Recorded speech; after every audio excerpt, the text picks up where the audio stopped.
Kemarin tanggal 11 Maret 2021 saya menerima 2 kabar duka sekaligus, yaitu Nelson, teman SMA saya, dan Nico, rekan sepelayanan saya di Komisi Pemuda dulu, yang merupakan ayah dari 2 orang anak yang masih kecil. Jujur saya sedih banget, dan saya masih teringat pada almarhum Yudi, juga rekan sepelayanan kami di Komisi Pemuda dulu, yang meninggalkan istri dan 2 anaknya yang masih kecil. Yudi meninggal 6 tahun yang lalu. Kadang kita nggak mengerti kenapa ya Tuhan memanggil ayah dari 2 anak yang begitu masih kecil, dan ada istri yang juga sangat mencintai mereka. Mereka meninggal di usia yang begitu muda. Dan saya tahu momen-momen duka seperti ini bukanlah hal yang mudah untuk dilalui. Dan saya teringat ketika saya tahun 2013 yang lalu saya berduka ketika saya kehilangan mama. Saya belajar banyak hal dalam melewati proses duka itu, dan itu yang ingin saya bagikan saat ini.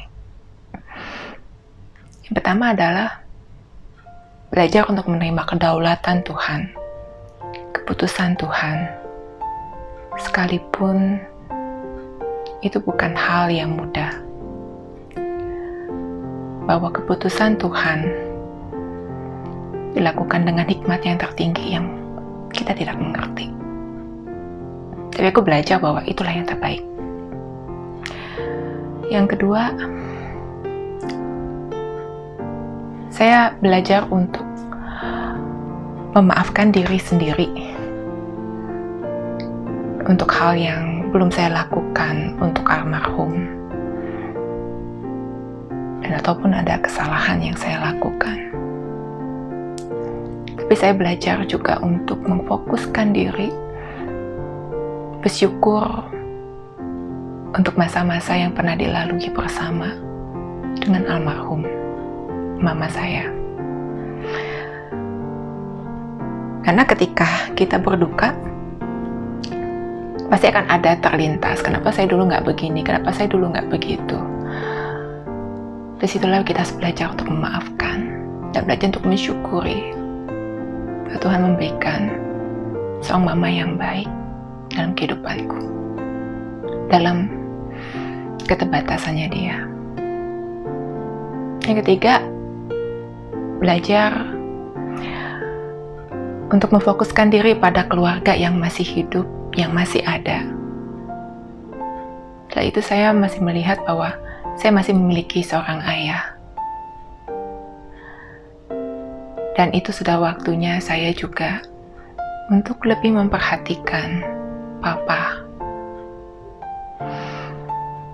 ketimbang terus tenggelam dalam duka.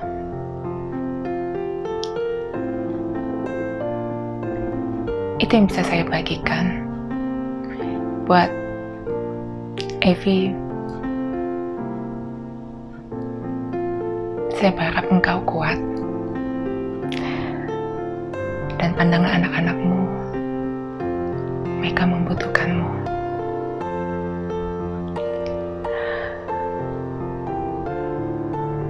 Dan kita sebagai saudara seiman,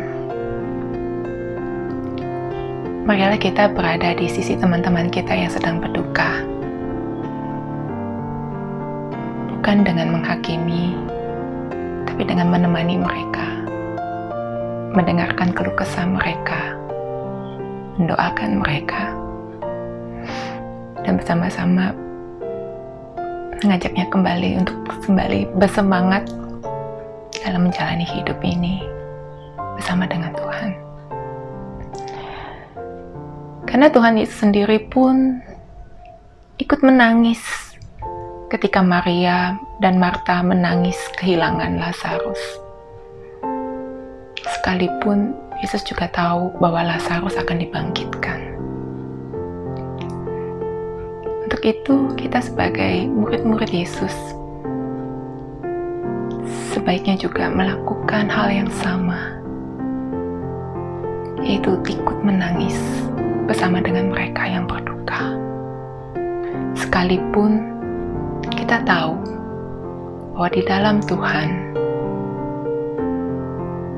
kematian bukanlah akhir dari segala-galanya.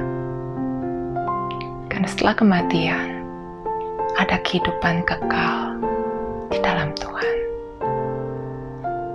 Amin.